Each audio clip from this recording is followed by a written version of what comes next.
Morning. Yeah. Morning, all beings. Morning, sweetheart.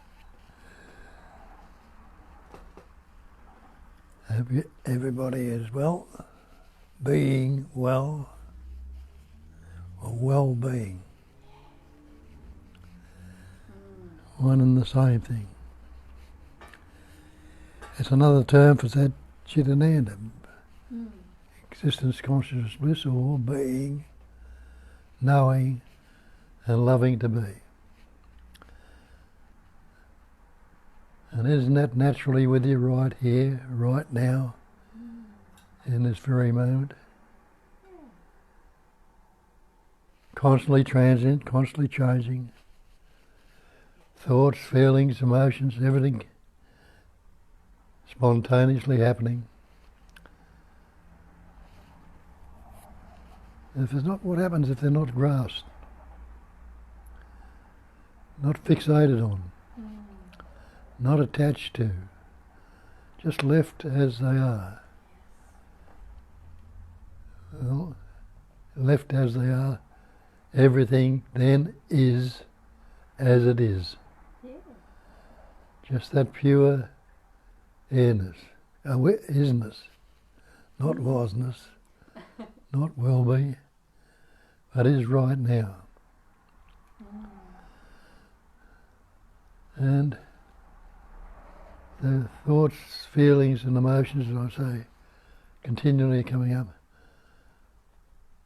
But they say, be utterly awake with the five senses wide open, utterly open with unfixated awareness. We are not fixating or attaching or grasping or clinging to anything or whatever. Leave it as it is. And there's an absolute certainty that it's going to change. But when it's attached to, fixated on or grasped, it doesn't allow the change to happen. It seemingly puts a blockage on it, doesn't it? Yeah. But all those things I mentioned, it's all the constant change, are life. And there is only life. Nobody lives that life. I am the way. I am the truth. I am the life. That's what Christ explained it to you. And Shakespeare told you. What is? Nothing's either good or bad. There is nothing either good or bad, but thinking makes it so. Nisargadatta tells you, nothing can trouble you excepting your own imagination. Thinking, imagining, feeling, tasting, touching, smelling. They're all things we put labels on. But the thing is no thing. Everything is empty. It's a cognizing emptiness. That means that we are not cognizing the emptiness, it's the emptiness itself which is doing cognizing, because it's empty. A cognizing emptiness states that it is the emptiness that's cognizing. And they go on to say further that emptiness is form. It's that cognizing emptiness, and the cognizing is knowing or awareing or being. It's a movement, a vibration. Made the statement that emptiness is form. So it's this cognizing emptiness that's forming all this manifestation, forming all the thoughts, feelings and emotions that are going on in that particular pattern you call you, or I call I. But the so-called pattern you or I is not doing the cognizing. It's the emptiness itself that has that capacity. So if emptiness is form, the form can be nothing other than the emptiness. Yes. But being a happening, an occurrence, is continually patterning, shaping, forming everything in this manifestation. But in essence, it's only the one, because everything appears on the basic screen. Emptiness, cognizing emptiness. The form is nothing but the emptiness, and the emptiness is nothing but the form. So, no thing ever happens, though it's seemingly so. It's all transient. Transient means it hasn't got a static point. It's constantly changing. So none of these things, and you and I are things, have any reality as the thing. But the reality is the cognizing emptiness that's forming, patterning, shaping and forming everything. Call that awareness, is another term you can use for it. Yeah. Or break it down a bit and call it consciousness or thinking. But all these labels which discriminate and break it up. But all the labels are no thing. We put the word on the seeming things. And if there weren't words coming out of this mouth, who or what could or would understand it, or hear it even? It'd be just sound, vibration, word, concepts, idea, image.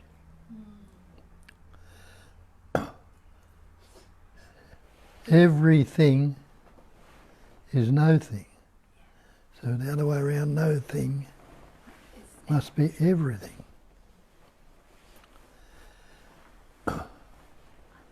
So if that is cognized, a cognizing emptiness, or recognized, is there any need for any search? Because the basic knowing that you are is that I amness.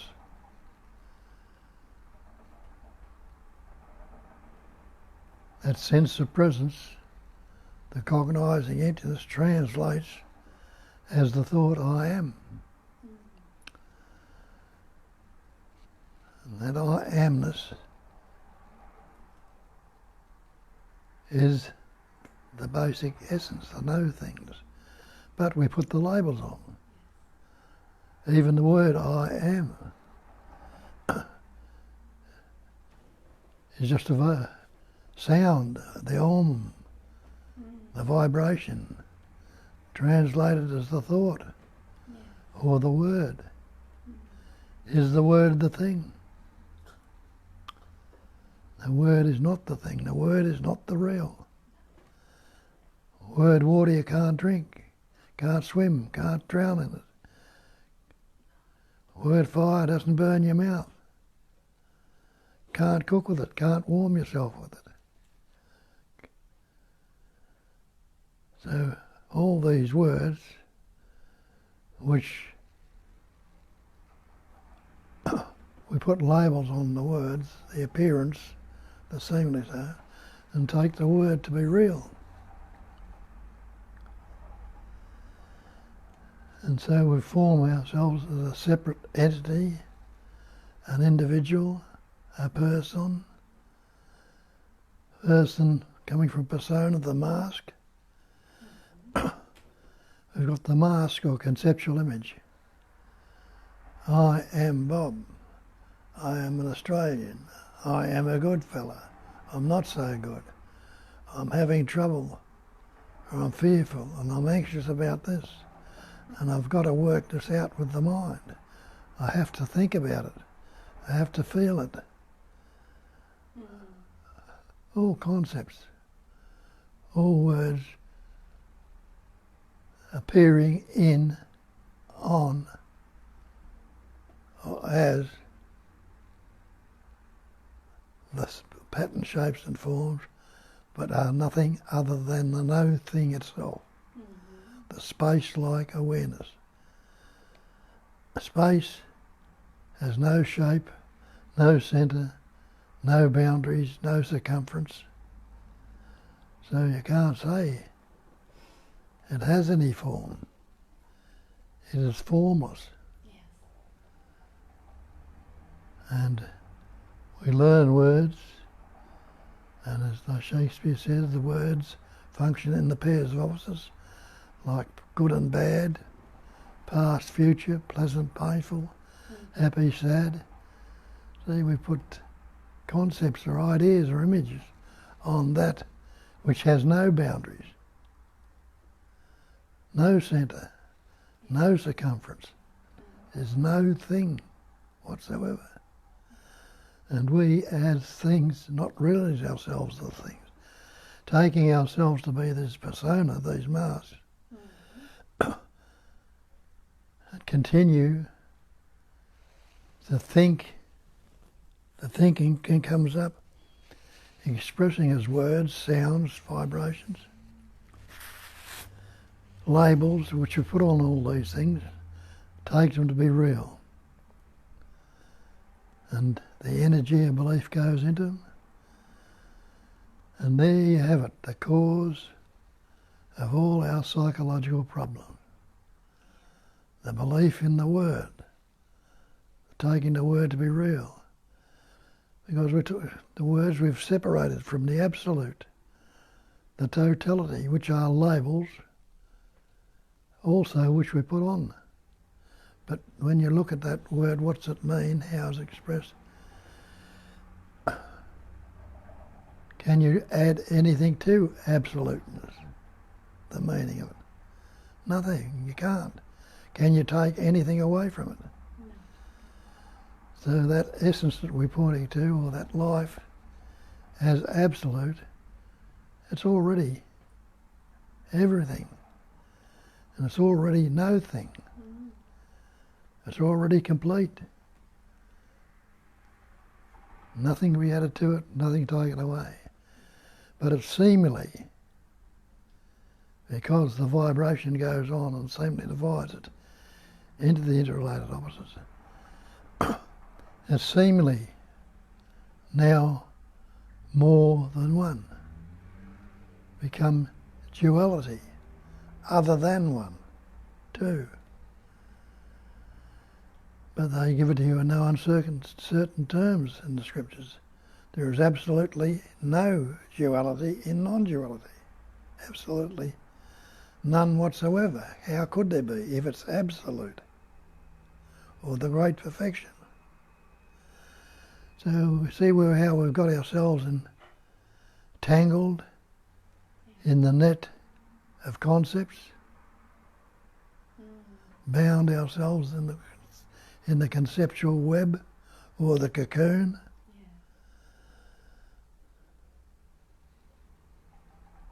And are seemingly contained in there and live in that cocoon for years, trying to get ourselves out of it with more concepts. Trying to find a way out of the mind with the mind. Can't happen. So it's non-conceptual, ever fresh, presence awareness, and you are that already. Are there any questions there? Yes. Okay, I'll get Kat to tell us what you're saying. I'll just read the questions for you, darling, and you keep on it. I'll just read the questions for you and you comment on it. Hi everyone, we have 2 questions from New Zealand, or comments. Sha, the beautiful girl you spoke with lately. I'm seeing more clearly thanks to my conversation with Bob a few weeks ago. It feels like now that our purpose in life is just to be present to all of life and everything that it brings. When people speak of purpose and finding purpose, is that just another concept? And is there anything we can consciously manifest in our lives? You want to comment on this? Yeah. Well, it was just to say it's present, all presence. There's only presence. There's no person. There's nothing. It's just vibrating naturally of itself.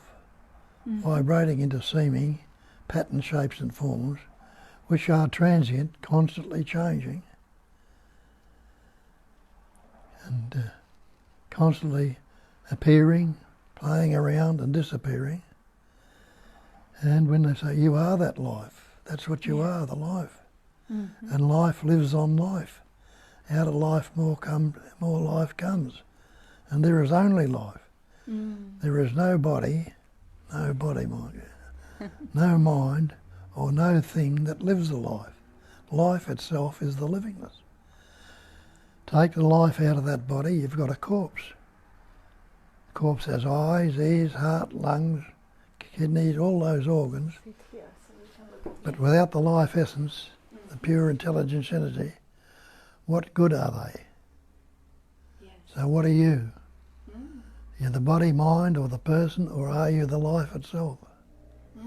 Know yourself as that.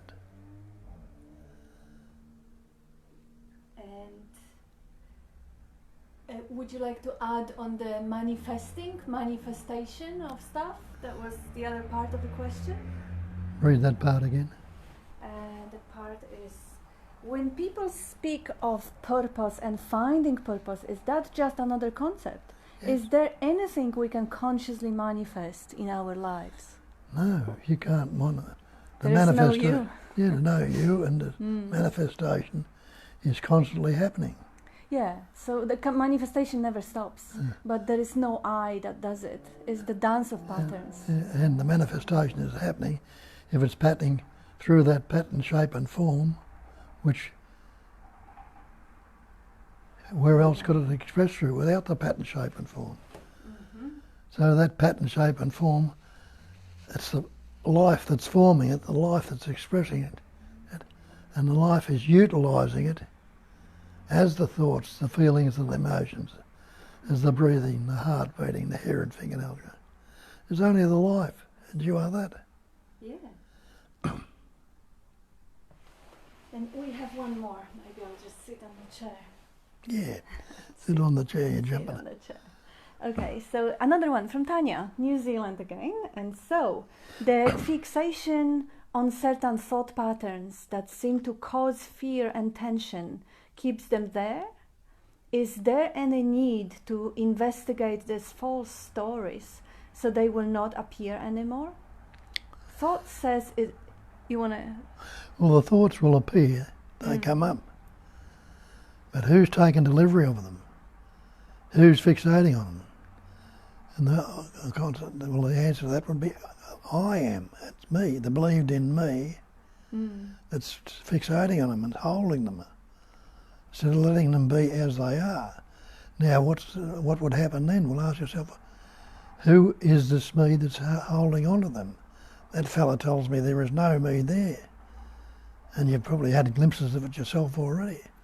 Have another look and see if there is. See if you can find a substantial, solid entity that's me, Tanya, there.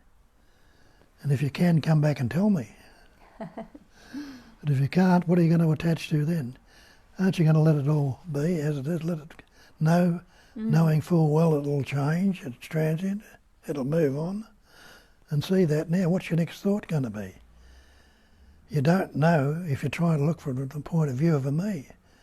But if you let it rest, the next thought will come up, and with it the next feeling, next emotion.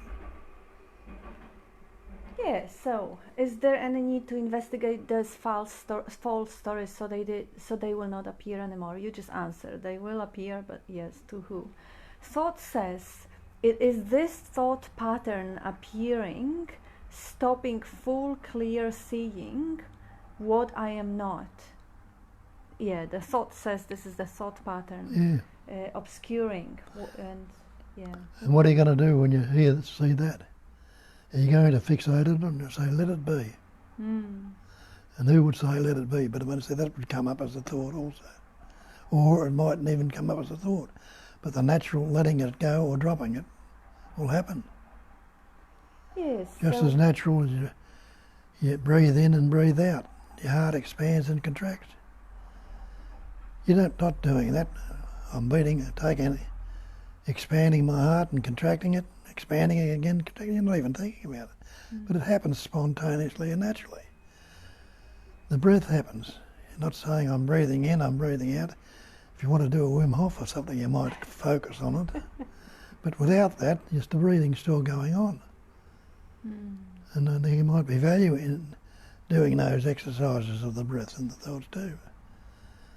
And the reasoning. But it is no person doing it. It's a natural, spontaneous functioning.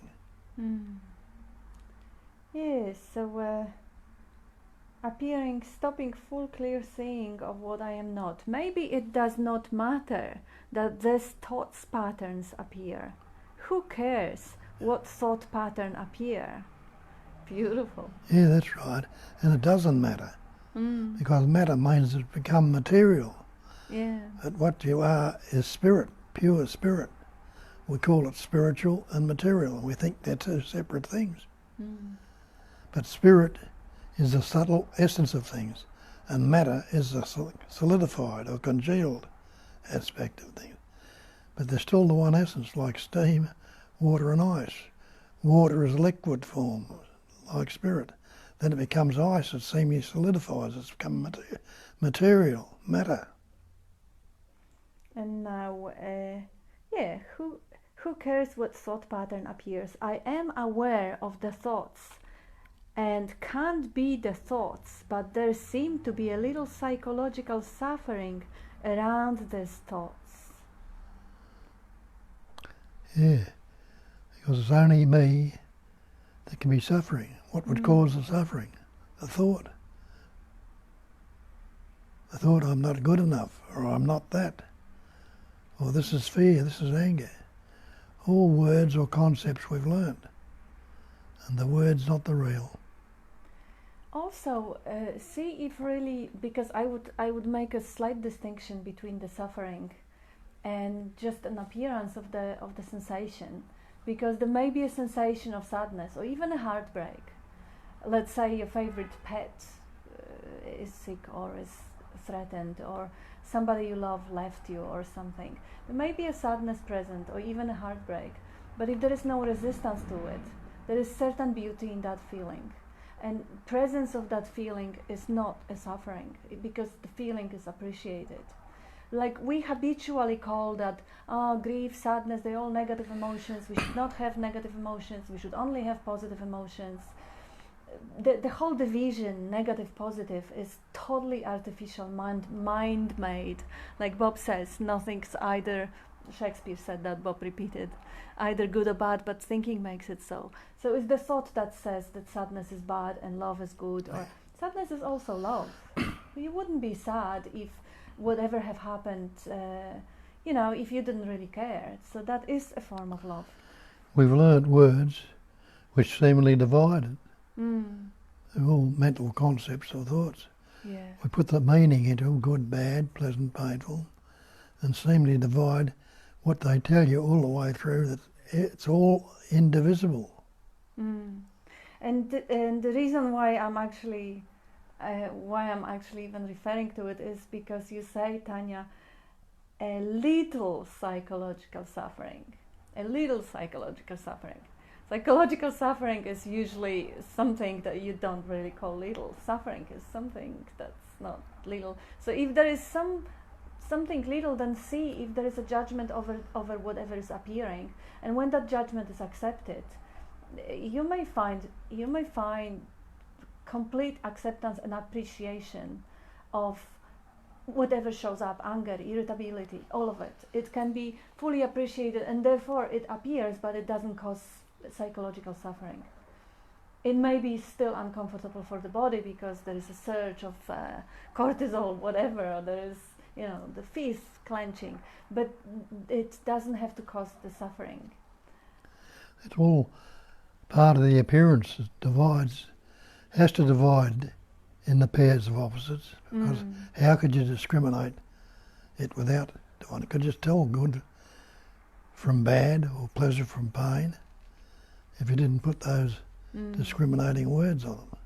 But you see, they're all the one stick, flitting from one end to the other, not separate. It's inseparable. And that's how. And when no discriminating thoughts arise, the old mind ceases to be. In other words, you're looking at it with a new light, with a new understanding, a new cognizing or realizing. Now we have Rohan. On the question of purpose, Bob has a nice story about the dung beetle in the book Only That. Maybe Bob can tell us the story again. Yeah. Yeah, I was looking at it again the other day. It just came up on a documentary. Yeah. These dung beetles. You look at some of these things in Africa, and say there's the animals crap in the grass and do it everywhere, and the beetle comes along and it rolls that dung into balls. Yes.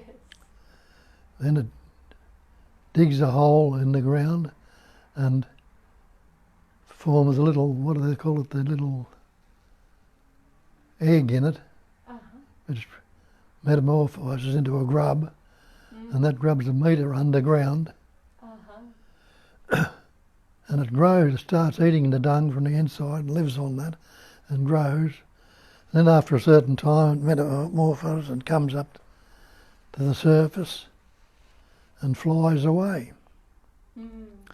Flies in a direction of where the elephants or where the animals are to find these more dung to, because innately it knows it needs that to procreate, to keep going. But it goes to the place where the elephants were, and there's been a drought on, there's no elephants there this year. And it just dies. What's its purpose? And the others will fly away to where they are, but on the way they'll be eaten by birds, insects, or something else. But a few will get there and dig the holes a metre deep and lay their egg in it again. Now the honey badger, is it, will come along, and he's got a sense of smell that can sense where those eggs are underground. He'll dig them up and eat the little grub that's in them out of it. And so they die. But you see, there's many, many dung beetles that have laid many, many eggs. Some of them have died of starvation when there's drought. Others have been eaten by birds, insects and animals, and the dung beetle get the rest. Now, was that their purpose? Feed on for the dung beetle, the birds feed, or was that the purpose of them all? No, their purpose was to get into the ground and let those little chrysalis, whatever they are in the dung beetle, little eggs and thing, to hatch and bring more dung beetles to light. But the nature is prolific. It's done enough to feed a lot of the animals that needed those to live on also. So there's no particular purpose. Would each one know, I'm going to be the one that's going to... Yes.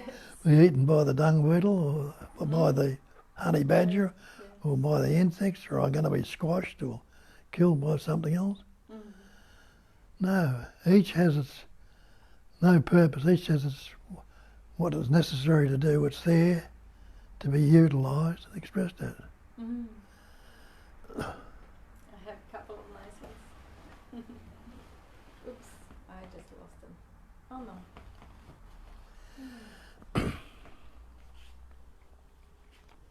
Okay, so yeah, that's the story of purpose. I have a good one here.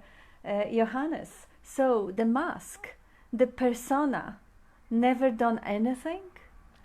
We ever never give meaning to anything. It is just what's happening, a mirage for no one. Yes. Yeah, brilliant. I just love both the points. You know, the mask, the persona, never done anything. In my country, when a woman wears too much makeup, like a thick layer of a fluid on the face or something, we say she's wearing a mask. I have some mascara today also, so I could say what the mascara or whatever, I don't have that fluid, but what that can really do. The mask on the face, what sort of an acting capacity does it have? Oh, you see that the mask you wear like that is a semi-material one, but the mask of concepts that we wear that's the same. Have no reality whatsoever. We've put a mask of concepts which has no substance, no independent nature, nothing real about it at all. Just conceptual, thought up, which the energy of belief has gone into and made to seem real. Yeah, so even if that mask of concepts or mask of whatever on the identification gives a meaning to thing, meaning is usually just an after story, because you may put yourself a goal ahead of you, and that's may be a general direction where you're heading. But yeah, really, life is so spontaneous. And it's all the play, the sport of Shiva, or the dance of Shakti. Yeah. Shiva being the static aspect, the female aspect, Shakti, is energy. Energy vibrates, and the world appears. And the energy vibrating through this body forms concepts, ideas, words we've learned. The sound, the vibration made into word. But it's all appearance. The mask is an appearance only. And Manu, so-called samsara and nirvana of freedom are only concepts, really. Yes. But as human livings in a human world, concepts are used. So while the I am remains a concept, it is attached to the world. But when this non-conceptual really is perceived, nothing remains.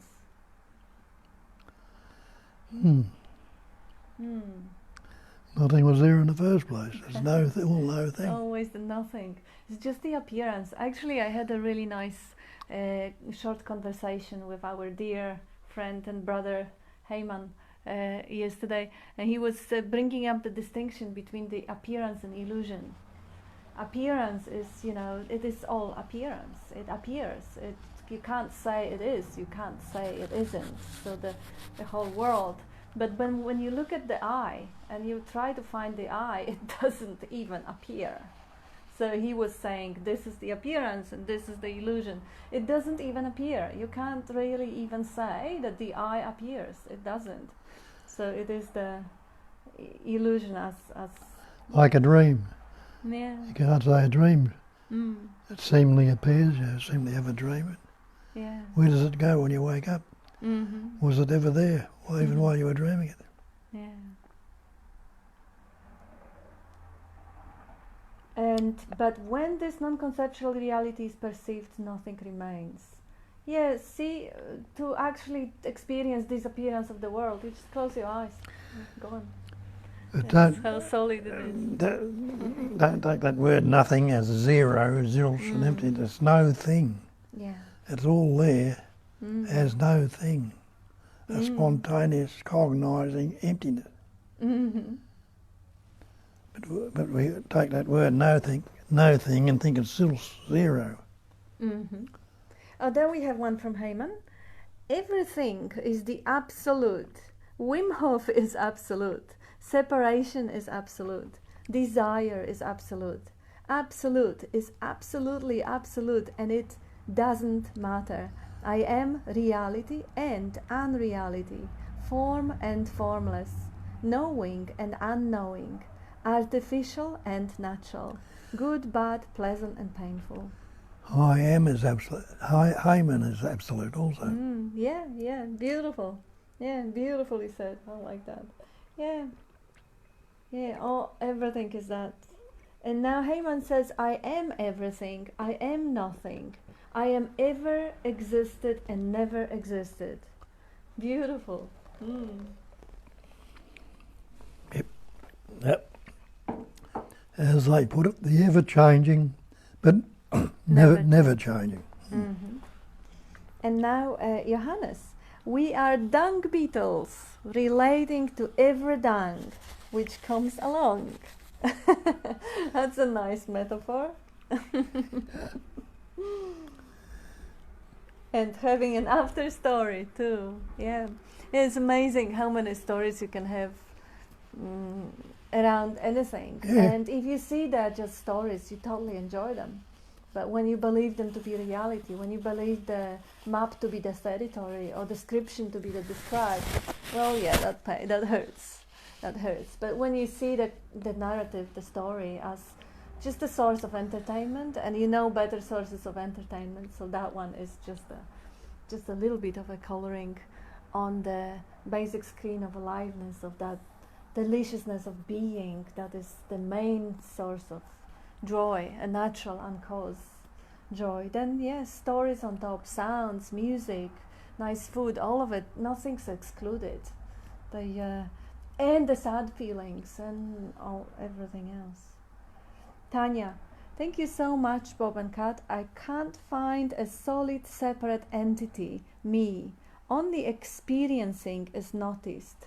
Sensation, seeing, hearing, thinking. Just sitting with the pointers now, it is only a thought about feeling appearing. But that is not obscuring seeing what I am not. Seeing what I am not, yes. Your words help with not fixating on believing what is just words that are not true. Beautiful. And Tanya says, I love your new hair color and haircut, Kat. Bob doesn't like it too much, but he could change, I could too. And I could say a few stories, what and why too. It will wash off. Amarnath, mask is only thought also, thoughtless awareness too, ultimately absolute self only. Yeah. Drama, dream, also self. Mm-hmm. Yeah. Thought-free, ever-fresh, presence awareness. Just this, nothing else. And Amarnath, dear Bob, can you speak on what we see, sky or space, is unreal but full of self, like dream space or ether, please? What was it again? Can you speak on what we see, sky or space, is unreal but full of self, like dream space or ether? Yeah. Yes. The whole thing. Has space got any centre to it? Has it got any circumference? And can you really see it? Can you really see it? Yeah. It is no thing. And can you postulate or think of or try or imagine or anything that could be outside of space? Yeah. What would it be in?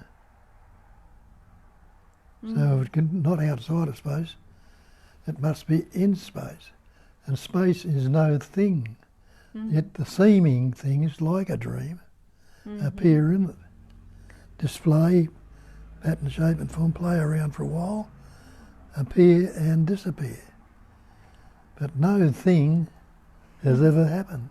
Nothing has ever happened. But I really like Amarnath. That's just such a good, nice little highlight of the aspect of the whole space in which the whole manifestation happens. It indeed is like in the dream. You go to sleep and you dream completely different space. You may be out in nature, even though your body is at home sleeping in a bed, but you dream the mountains or the cities or whatever you dream happening in that space of the imagination. Or you can even have the daydream when you think about what you're going to do tomorrow in 1 hour. Yeah, that space is part of the appearance. But it really isn't, because even the space in which the appearance happens is an absence. We need the absence. We need the absence of sound to distinguish, to create a separate notes. We need the absence of light to create, or the translucency to create the imaginary space. The being and not being, the absence and presence, the up and down, the vibration, the movement. Even pain, when it's constant, it will be selected out of the conscious awareness. So it fluctuates a little bit. So it still vibrates if you're not putting the labels on it. Yeah. Yeah. Because how could it be discriminated? Like the earth rolling around the sun, when it's facing towards the sun, there's light.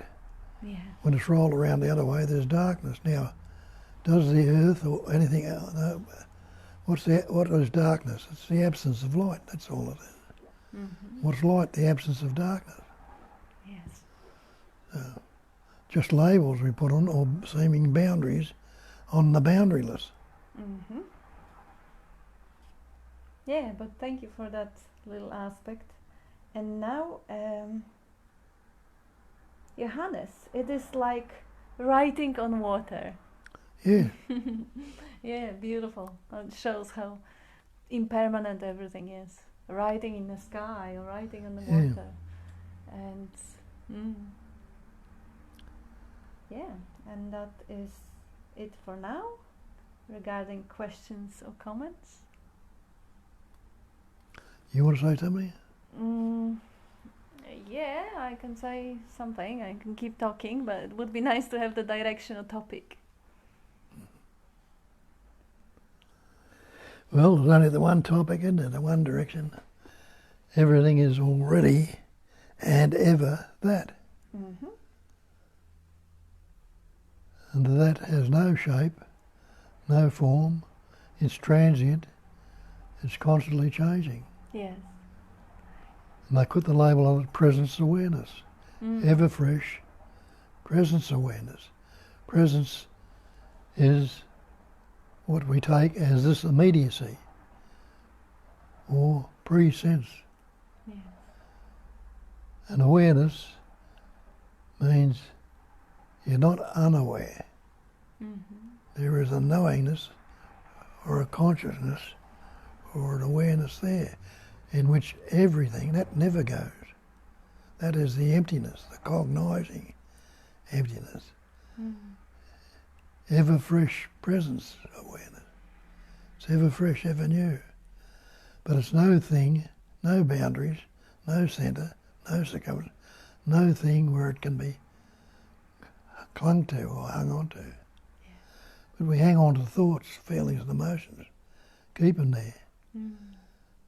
And then see how they build up, the energy of belief goes into them, and the story keeps going on and on from then. Yes. Instead of seeing it fresh and new and full stop. It's sentient, it's constantly changing.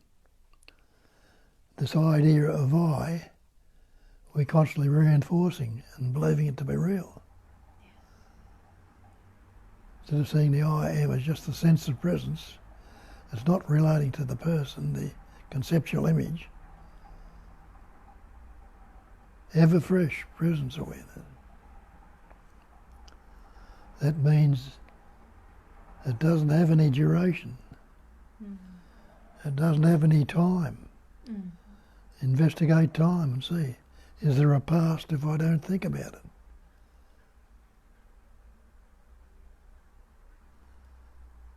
Without a thought, I can't say there's a word there at all. God, or bad, pleasant or painful.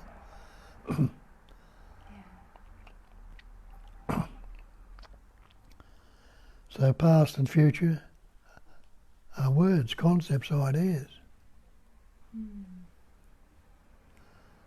But you'll say, I was in the past. Well, I'd say, try and live yesterday. Try and live a month ago or a year ago. You can't go back and live it. You can recall it. And you know, if it's a way back, it won't be exactly as it was now if you're recalling it even. Because there'll be little bits of it you've forgotten. You won't see the total picture. The future, can you anticipate and imagine a future? No. You can anticipate and imagine it, but when are you anticipating and imagine? It won't be in the future. It'll be now. So what is your actuality? Your actuality is a spontaneous life essence right now, that you are right now, which of itself is beating your heart, breathing you, going your hair in the fingernails, digesting your food, replacing the cells in that body. All these things is going on itself. Take the life out of the body, you've got a corpse. What can you do? What can that corpse do? Got ears, got eyes, got heart, lungs, all those organs. But they're no good to it without the life. So what does that prove to you? It proves that you are the life. Not the pattern, the shape and form it's expressing through. Not the thoughts, feelings or the emotions. But the animating intelligence energy, which are labels I put in, which are not it. It's patterning, shaping, forming and expressing as the same event. Like in the dream. That body that's lying on the bed, no words coming out of its mouth. In that seeming body, all sorts of things. There's mountains, there's rivers, there's hills, there's cars, there's all sorts of activities going on in it. Contained in that little so-called spot in your brain, they tell you, you know. But if it wasn't the life surrounding it, could it happen? When you wake up to this waking dream, the mountains and rivers and that continue on from where they left off, and all the thoughts and feelings in it, they don't disappear. But in that dream, your body never moved off the bed, no words came out of your mouth, it disappears. But realise this is just the same as a dream in sleep. Seeming more real, that's all. If we don't lock into it, like we don't lock into the dream at night when you wake up in the morning for any longer, what harm can it do? No.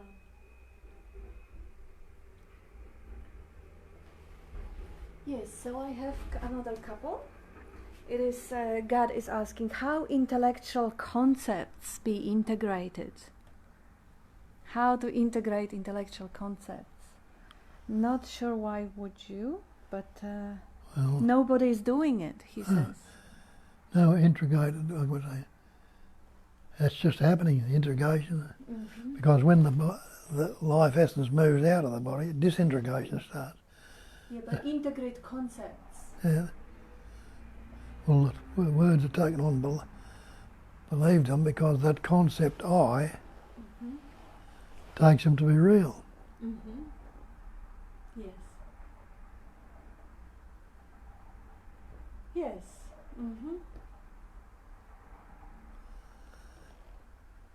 So the word's not the real. No. So we have another one. Can you speak on awareness during deep sleep, please? Amarnath asking. Deep sleep also a notion, state on stateless self. Tell us your own experience of deep sleep, please. Well, only sleep. In deep sleep, you can't say anything about it. When you wake up, you can remember I was unaware when I was in deep sleep. So there was an awareness of your unawareness, or you wouldn't be able to say you were unaware even. Yes. So that awareness is always there, but now it's seemingly obscured or out of the way. Mm-hmm. But everything appears in and on that awareness. Yes.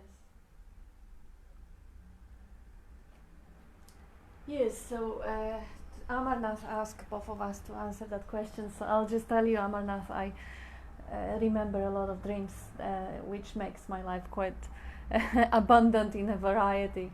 In the morning, I learned that when I was working on the oceans, and that needed that variety. So what is the awareness in the sleep? Quite often, there's always awareness of being through the dream. I know that I am something else, I am somewhere else, but the I amness is that which never changes. And of course, there may be time for the mind, because the mind is the one that records the events and conceptualizes time and put all that, time frame. There is a time when this conceptualizing narrative mind is off for the deepest part of the sleep, not the REM sleep, but for the fourth stage or third stage of the sleep. And then at this point, the recording is off. So how could you ever say anything about that stage if that recording device is off? Your tape recorder is off. So for the tape recorder, for the mind, nothing happened. There was absolutely nothing. Not awareness, unawareness, nothing. Nothing can be said about it. But at the same time, as Bob often say, there is the being obviously present, because it's enough if someone whispers your name to your ear, and right away the alertness is there. So there are people who are claiming that they remember the time when the recorder was off. Yeah, you could say, you remember, you can't say how long, you can't say how short. You don't really even know what those sort of statements mean. Language is always such a tricky thing. So we can say, well, did you sleep well? Oh yeah, I slept well. So you kind of remember, you kind of know there was no interruption when the tape recorder was off. You know that you feel rested, regenerated. And the rest is a story. The way people narrate what happened or what didn't happen, or what sort of awareness comparing to other sort of awareness. See, this is all computing. So I wouldn't trust much of the computing. The direct experience is just like Bob says, is what can you say about something that does not judge and compare and create concepts on the face where the concepts are not required. We put it all on this thing called mind. Yeah. When you investigate that, show me your mind. You can't say there is any such thing as mind apart from thought. Yes. Thought, feeling and emotion is what we call mind, but it's the so-called thought that forms the feeling and the emotion and the word. It's all because we've learnt words and put words on this no thing which is mind. It is no mind. That's why they say, look for a pure mind. Or, what is it? Unborn. Unborn mind. No mind. No mind.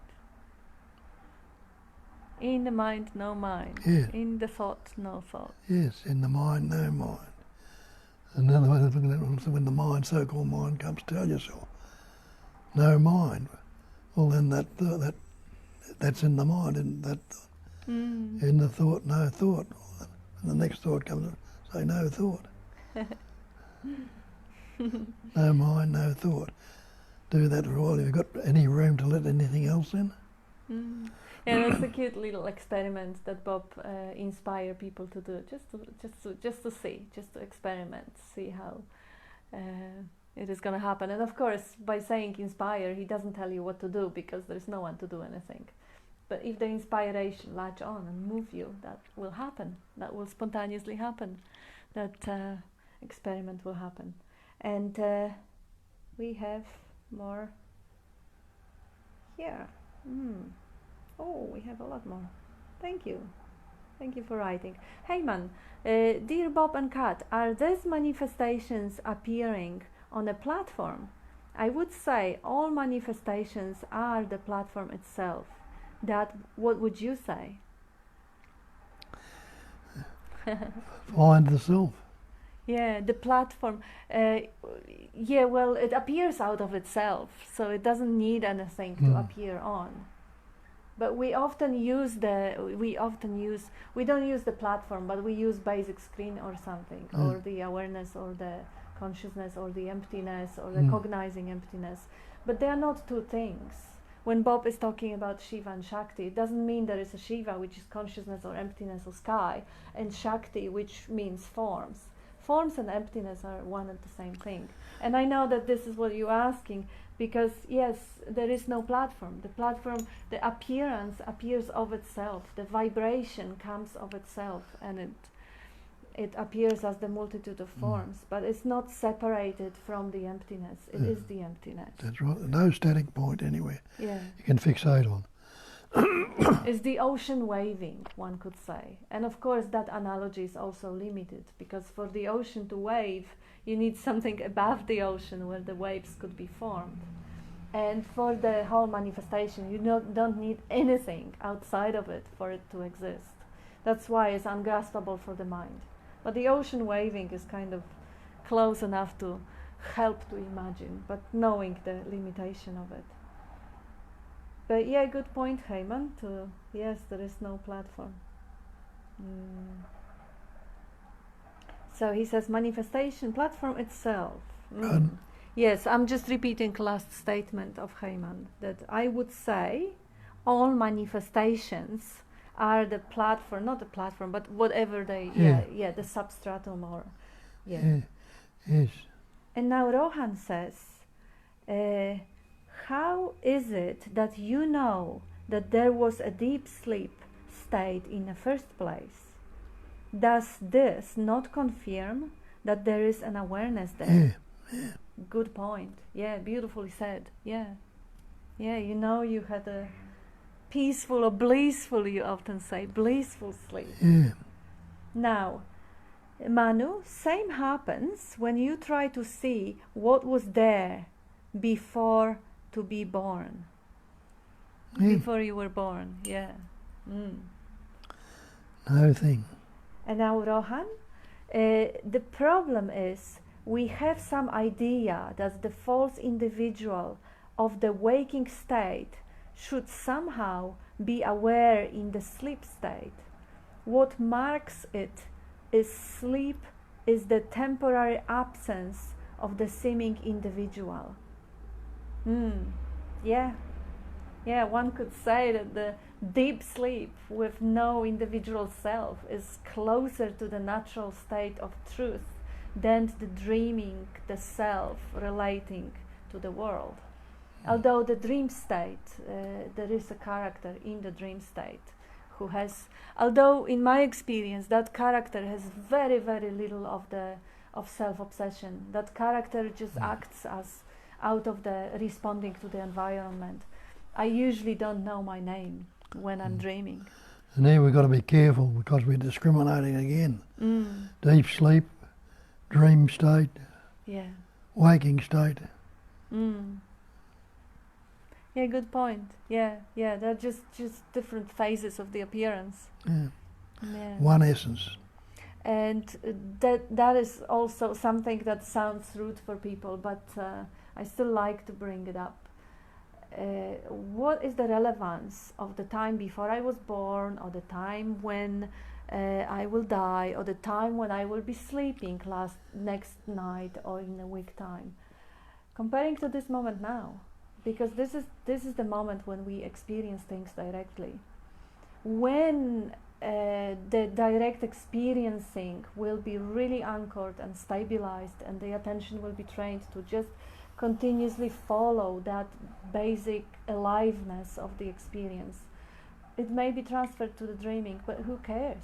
This moment now is what really matters. As you say, direct and immediate experiencing. Yes. Ing. That's, right now. Not when I sleep, not when I slept last night, not when I die. No. This is home. And Tanya, without the energy of belief, the unpleasant sensation move on all by themselves. The thought pattern is not talking about you. As you speak, Bob, I notice I am that which is aware, not the body or thoughts. So it is only thought that says there is a me. Yeah. Yes. Beautiful, man. Beautiful. No matter what thought appears, I am already what has been looked for, and nothing can be add or take away from that. Exactly. Brilliant. Yes. The absolute. Yeah, you could even say whatever when the thought comes and says me, yeah, I got back to the me, or I have to keep whatever the thought says. You could even just have a little reflection. What was there before that thought appeared? Just even a microsecond before the thought appeared.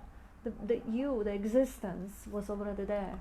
Before the thought appeared and after thought is gone, existence is that which never changes, never goes away. So the thought comes and goes, who cares? As you say, it's just, and who cares what it says? You can say that you are beautiful, you can say that you are ugly, you can say whatever the thought can say. That's their function. It conveys the story, it distracts, it entertains.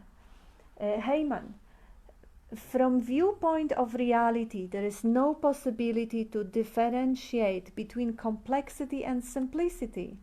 Yet, it is possible as well. Wow, what a clarity. It seems paradox is the absolute as well. Don't you love the paradoxes? The paradoxes shut down the mind. The paradox is something exists and doesn't. What do you mean? Well, you can't work it out. Something appears and doesn't. You can't work it out. And then simplicity and complexity. Well, yeah, look around. Both present and then neither. Yeah, the paradoxes are beautiful. Yeah, thank you. And Amarnath, thank you, dear Rohan. Deep sleep is also like deep sleep in a dream with full awareness. Yes, and a lot of beautiful little icons and flowers and hearts. And God, there is a quote about mountains and rivers seen as objects, then seen not as objects, then seen as real and unreal. Can you explain why real and unreal? Well, have a look in the dream. The mountains and rivers seem very real there. Yeah. You can be in the water, you can be anywhere at all.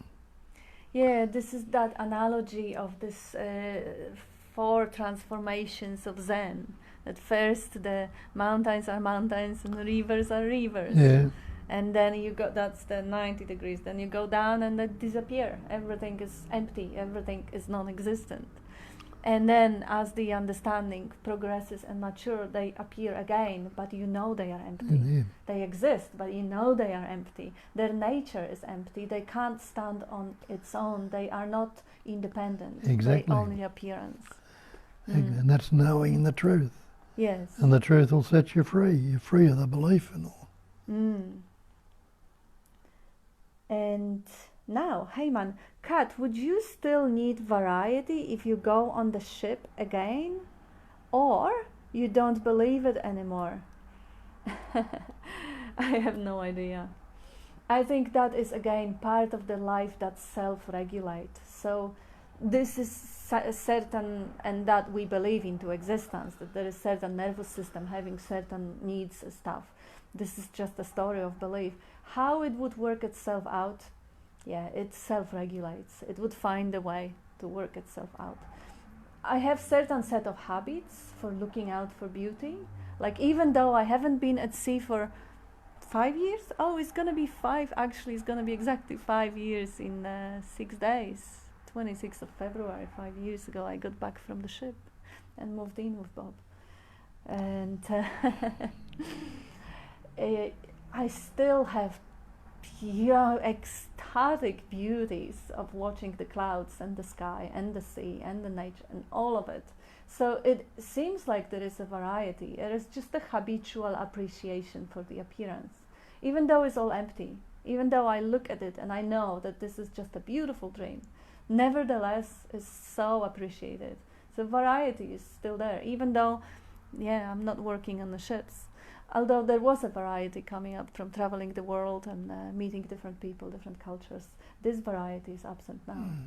Yeah, life is self-organizing, whatever it seems. I don't believe in needing or not needing, but I kind of know that, life flows and works out everything perfectly, better than any stories we can ever have of it. Any meaning that we give, we don't know what anything is for. We don't know why things happen the way they happen. We think we know, we think we understand, and we give it a story, but it's a mystery. It really is. And now, Theodore, hey Bob and Kat, we know that everything is energy. How intelligent is this energy called ego? Because every time I set out to be vigilant at my thoughts, I end up in compulsive judgment and talking nonsense. Why is this happening? Thank you. Ego is a fiction. It is, yeah, but how intelligently played out, isn't it? What a brilliant illusion, isn't it? Ego is believed into existence because of the conceptual framework that we give ourselves and identify with it. But yeah, it's totally brilliant. I like when this one is appreciated also. How intelligent is the energy called ego? It doesn't even exist, but the belief creates it so real, gives it a power. Seeming power. Seeming power. The belief, makes it almost, one could say, manifested. But it's still empty. Yeah, this is important, Every time I set out to be vigilant at my thoughts, I end up in compulsive judgment. When you set out to be vigilant, who is it that sets out to be vigilant? So who is it that wants to pinpoint that ego, watch that mind? Isn't that another aspect of the mind? It's always the mind that wants to get rid of the mind. It's always the ego that wants to watch the ego, kill the ego. It can't happen. The vigilance, the natural vigilance, comes from relaxation and not from alertness. That alertness, if the pattern is there, the pattern of alertness, I know it from experience, it comes from what Nisargadatta called it, earnestness. Commitment or love for the truth. Like the little I, imagined I, says, oh, I want it so badly, I'll do anything. I'll do 500 prostrations, I'll sit 6 hours a day meditation, I'll do anything. Just give me my candy. That very I can never get its candy. That I can never achieve an amount to anything, because that's the ghost, that's the phantom. An old saying. Know the truth? Now I go. Ah. I go when E goes. I go when E goes. Yeah. So, but that's also an amazing thing to see, how every time you set out to do something, you end up in compulsive judgment and talking nonsense. That's actually brilliant to acknowledge how you are not the doer, how everything is happening. You may end up in the argument or in compulsive judgment or whatever. And after a while you see that you didn't do it. It's just the energy. There was some triggered volcano coming, and it happens. You didn't do it because you just set out to do something else. You see how everything happens. See how you are innocent, how everyone is innocent, how whole countries, wars, politics, everything is just a dance of energy, dance of patterns which have been created, they're created in a real time right now, but the whole history, whole time and the whole universe is included in the spontaneous dance. Why is this happening was the question. Yeah. Would you like to answer? Why is this happening this way? That whole... Well, why you not? mightn't like what my answer is. Yeah. Who wants to know? Oh yes. Oh yes. Yes. See how the one who wants to understand and who wants to work it out. Tell me why. How do I get out of it? That I is the same I that set out to see the I, to see the thought. See, that's just another face of that same phantom. When you actually notice, okay, there is me who wants to be vigilant, there is me who wants to be watched, there is me who wants to understand, all that me is just a vibrating pattern, it's just a tendency to want to understand, tendency to want to be vigilant, tendency to commit to the truth or to love or find the answer. These are all patterns. You are the space or the consciousness in which those tendencies play out.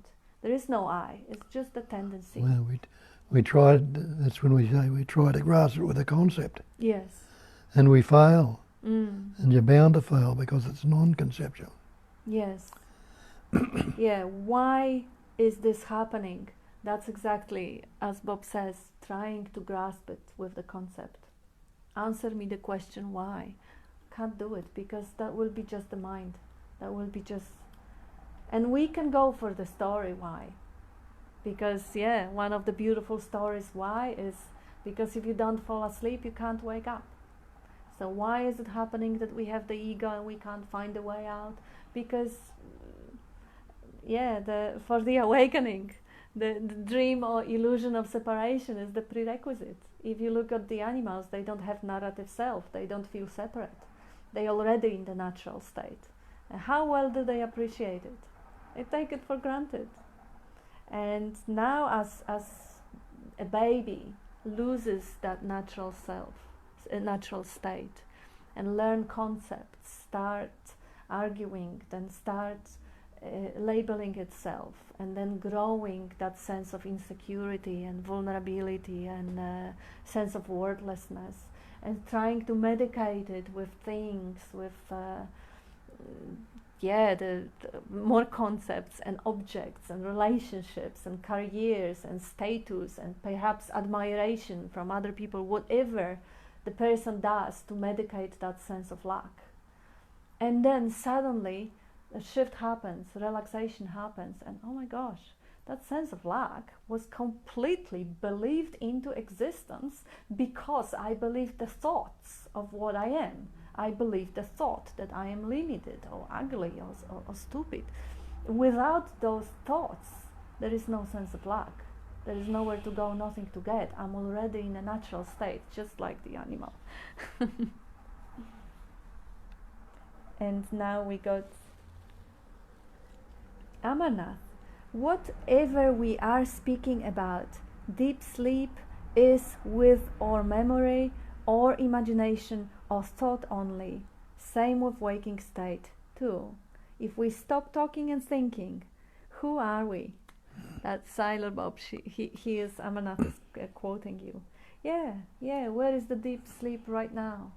Right now is when you are. Right now is when we are alive, and we are imagining what is going to happen tonight or tomorrow night. Or we are. What do? We actually just making a theory. We're just doing the conceptual, entertaining, theoretizing sort of.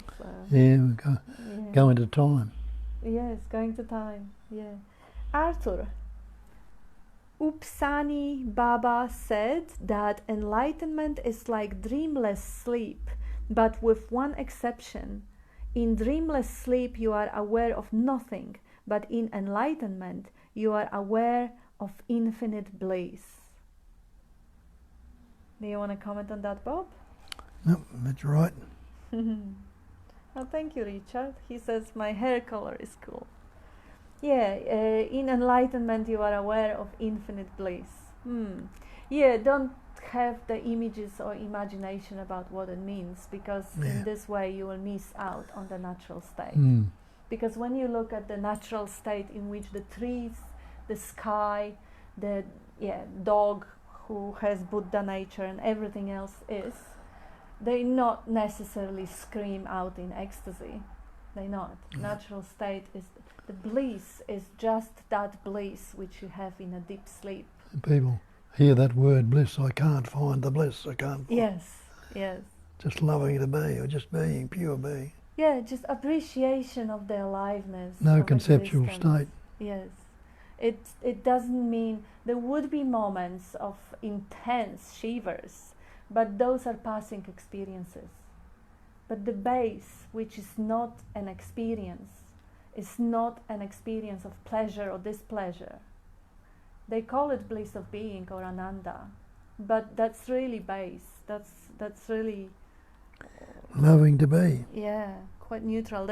It's just ananda versus non-ananda is being versus non-being, because you are. So that's already a certain preference for being or love for being. The self-evident, because the being is what is. In enlightenment, aware of infinite bliss. Hey man, I don't mind if I do mind, and I don't think about my thoughts. I flow and flow and flow. Beautifully said. Yep. Yes, that's it. And that's the freedom. I don't mind if I mind, even if there is resistance. Who is there to object to it? If there is thinking, who is there to complain about thinking? If there is no one there, there is just freedom. The pure empty space is free to welcome anything that is there. And like the river flowing. It's flowing, yes. And now, what is happening never happened, Heyman says. Nothing ever happened. And now, Johannes, we are like fireflies blinking in and out. We are never static, just appear and disappear.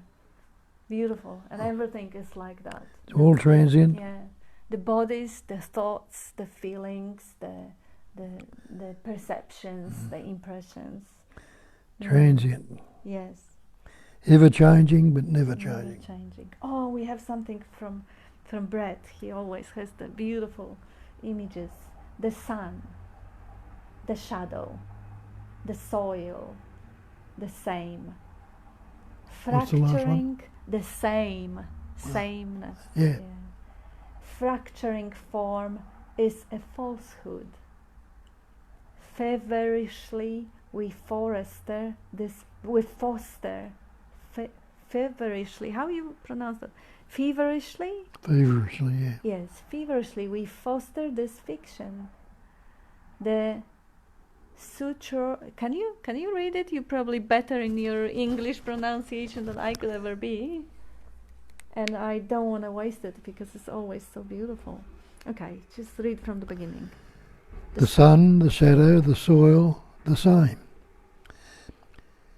Fracturing form is a falsehood.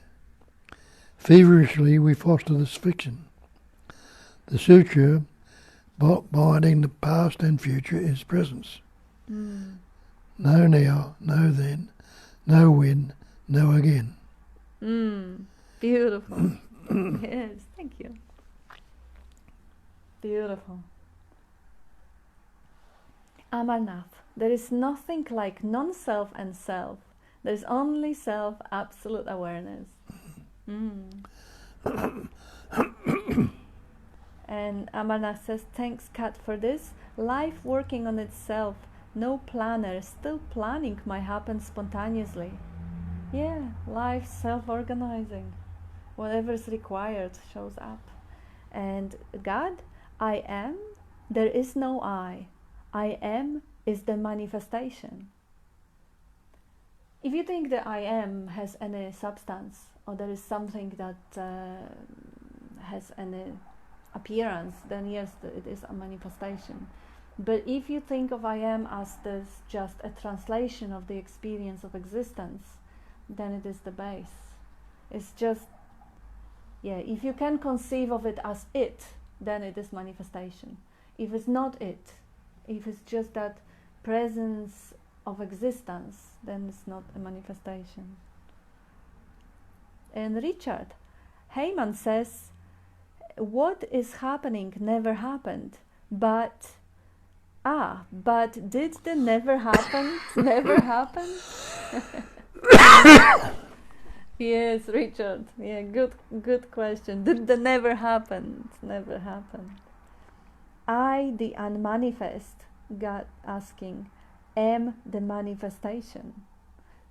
Yeah, nice way to put it. You can say I, the unmanifest, the source or the substratum, am as a movement, being, non-being. Yeah, they're all words, they're all limited. No candy for the self here, Johannes says. No. And Amarnath, who am I? Hence am I? Where is I am? Time, place, person are notion, mind. Who was that before that? Kathy, wasn't it? Yeah, Kathy was watching. Hi, Yeah. Kathy. Hi, Kathy. And now, Johannes, when enlightenment happens, you are gone? When enlightenment happens, you are gone? Enlightenment is always there. I mean, enlightenment is a word, but when you think of the natural state, here, Johannes, when you think of natural state, which is as in nature, is the basic stillness, basic screen, is always there. But yes, there is a you that obscures it. You is, or the me is a veil that puts the story, interpretation, relation, like there is just a basic screen in nature, and then it comes the idea of me versus it that obscures it. So when that me versus it, that whole narrative, that whole overlay drops off, the natural state shines forth. You never happened. Yeah, yes. Yeah, you is just an illusion. But yeah, you could say it this way too. When enlightenment happens, you are gone. Mukti, dear Bob, can you please speak about the phrase sentient being? What do you take that to mean? What is the sentient being? Well, it believes this pattern had the life flowing through it. The sentience, yeah. Sentience flowing through it. So then, when they've got a sentience, they've got insentient. Dividing it again. Leave it as it is. Dividing, yeah. You could also say that everything is either sentient or insentient. In this way, there is no division. You can say the rock is sentient. Or you can say that human is mechanical. And now we're gonna go. Amarnath. Sense of lack is also on full awareness. Nonsense and sense is also awareness. And a lot of smiles. Nonsense and sense. Yeah, the pairs of opposites. Sense of lack also happens, absolutely. Sense of lack, sense of ego, everything. There's nothing excluded. Sense of void, sense of unworthiness. All those patterns, all those vibrations happen on that plain, basic screen of cognizing emptiness or intelligence. Take it back to pre-sense. Yes. What can you say about it then? Yes, yeah, all the sense happens on the pre-sense. Prior, yes.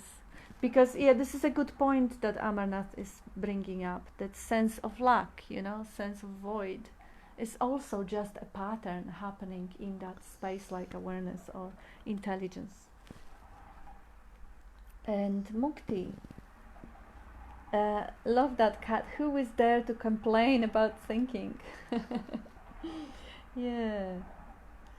And Divya, a little one said today, I like me because I am there. Little one said today, I like me because I am there. Yeah. Love and appreciate whatever is there. Yeah.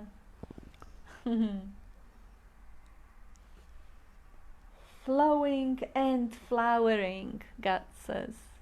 Yeah, blooming expression. Oh, absolutely, Heyman adds. And Amarnath, welcome everything in present moment without any resistance as spontaneous awareness. That's right. For everything fresh and new. Everything, including natural resistance, including judgment, including any pattern. Flowing, flowering, disappearing, Heyman adds. And Amarnath, I'm like fourth state of Turiya or basic substance causing all three states. Yeah, you can say that if you want to use concepts, but then we'll have to explain what the three states and the fourth state is. Simple, of course, the three states of waking, sleeping, and daydreaming. And the fourth state is the base on which they all appear. Well said. And Rox, I am stuck. Is it necessary to abide in awareness? I feel I am trying, as awareness feels so good. Who is trying? I ask myself. Please comment on effort making and abiding in awareness. You are awareness. Try and get out of it. Yeah. Awareness is all. Mm-hmm. Another term for God, if you like. Yeah. Without that life essence or awareness, who could abide or do anything anywhere? Yes. And the trying already kind of has that underlying assumption that what is not good enough. I try for something more. I love the awareness, I love the thoughtlessness, I love the bliss and pleasure of being in natural state, so I'll try and do my best to get there. Underlying concept is that it is not there already. Just relax out of the trying and see how whatever is there, whether it's a rainy day or it's the sunny day, is already appearing on that base of non-conceptual, non-judgmental what is. Trying to become something you already are. It's bound to possible. Fail. It's impossible. And the trying actually moves you away because because of the assumption that it is not there and you have to do something to get it. And then there's no you to. And ask yourself that question, am I unaware right now? Yeah. You say right now, no, I'm aware. You're there immediately. And needless to say, give us a call. But thank you for bringing it, because it is, I believe it's probably not that often of your issue, but it's an issue for a lot of people, so it's worthy of repeating. Effort making and abiding in awareness. You are the awareness. You are not the one who abides in it. You are it. It's not that there is a me who needs to melt, or I'm the wave that needs to become an ocean. I am the ocean. I am the awareness. That non-conceptual, like Bob was saying, are you unaware? No, you're not. Are you unconscious? No, you're conscious. Are you not existing? No, you're existing. Okay, so you are awareness, consciousness, bliss. You are already the existence.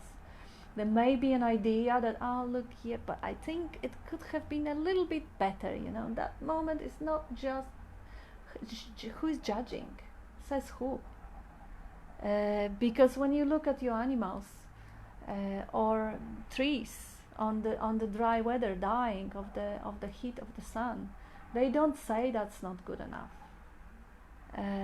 Everything, pain, pleasure, rain, night, winter, summer, they all what is, and you can be free. And there may be pain in the body, or there may be disappointment or heartbreak or loss, and that's all part of it.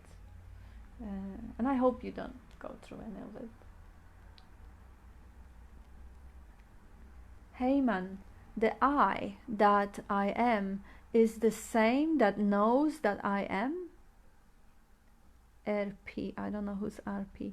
Love you, love you, love you. Goodbye. We love you too. And the I that I am is the same that knows that I am. Yeah, the knowing is inseparable from being. You can't stop knowing of your existence. Being, knowing, loving to be. Yeah, if you are and you don't know it, you can as well say, I don't know that I am, it's not, you can't say you are. Yeah, they one and the same. And Heyman says, Tanya, good on ya. And a lot of beautiful little colorful icons. And thank you, Heyman, Tanya says. And Oh, Rox says thank you. Tears flow. Beautiful. Yeah, be that heart that you are. Embrace them.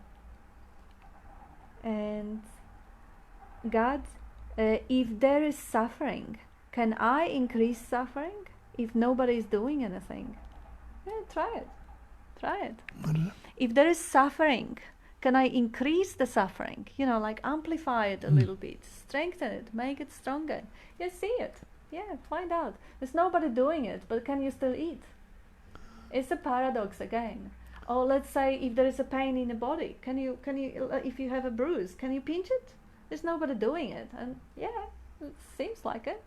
So if there is a suffering, can you amplify it? Can you make it stronger? Can you pinpoint it? There's nobody doing it. And when the pointers land and there is a response in the body, there is just a pattern inspiring other pattern. The pattern of strengthening may show up. It's not you doing it. It's just another movement of energy to make it stronger, just so it can be pinpointed. Yeah, I know it's a paradoxical language. It kind of seems like we contradict each other. We say, oh, amplify it or strengthen it. Yeah, but there's nobody there to do it. Yeah, but see. Just see if that pointer lands, if it inspires. Intellectual discarding of pointers serves no purpose. They can all be rubbished. Every single thing ever said in non-duality can be rubbished and put to the garbage, because every word is dualistic. Language is dualistic. We may as well just not talk, like like Bob is sometimes joking, stay in the now pointer. Good pointer, stay in the now. But who is there to stay? There is no one to stay anywhere. And Bob is having a nice twist on it. Try and get out of it. See how well you do. And then there is no one there to get out of it either. So we've got, every single pointer can be rubbished, because words have opposites. They're dualistic. But yeah, use them. See if the pointer shifts you, great. If it doesn't, ignore it. Don't even bother rubbishing it. It's a waste of time. Unless it gives you pleasure. I have to say, it does give some pleasure to me sometimes. It's just a pattern. It's not me. Getting more pleasure. This is... Oh no, we have one more.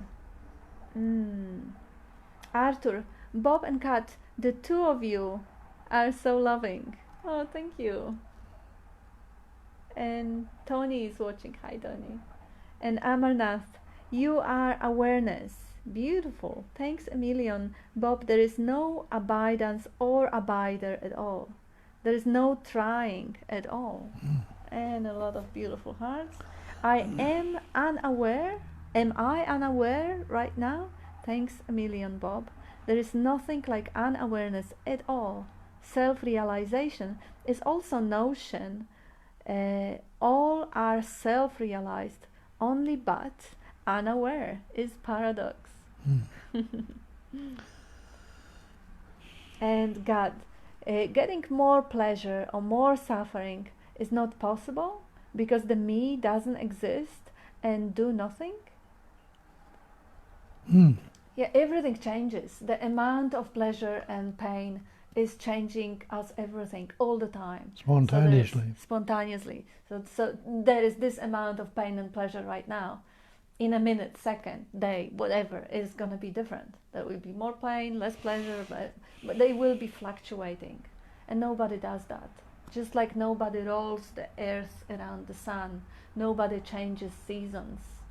It's the whole world. It's like one blanket that is, the pattern on the carpet is when you move the carpet, all pattern moves with it.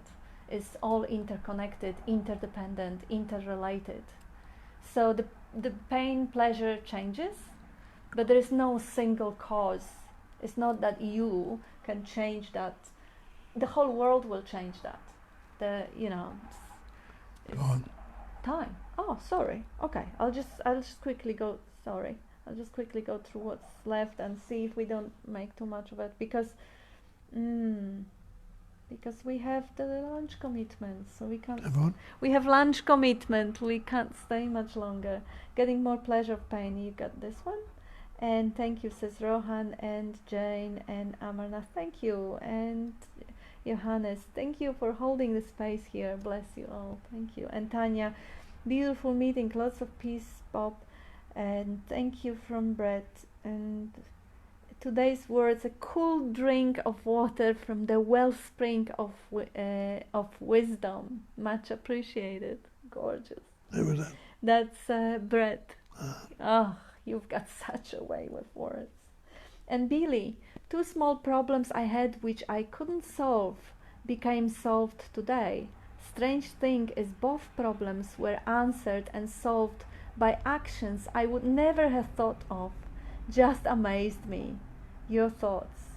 Isn't it incredible how life resolves itself? And Mukti says, thank you, Bob, Kat, and all for sharing and meeting in this today. Sweet clarity and love. And Shah, so grateful to learn from all of you. Thank you. And Arthur, and yes, we caught up with all the messages and thank you messages. And thank you, everyone. Thank you for being here. Thank you, yeah. And lots of love. Love you all. Love you all. Have a great day.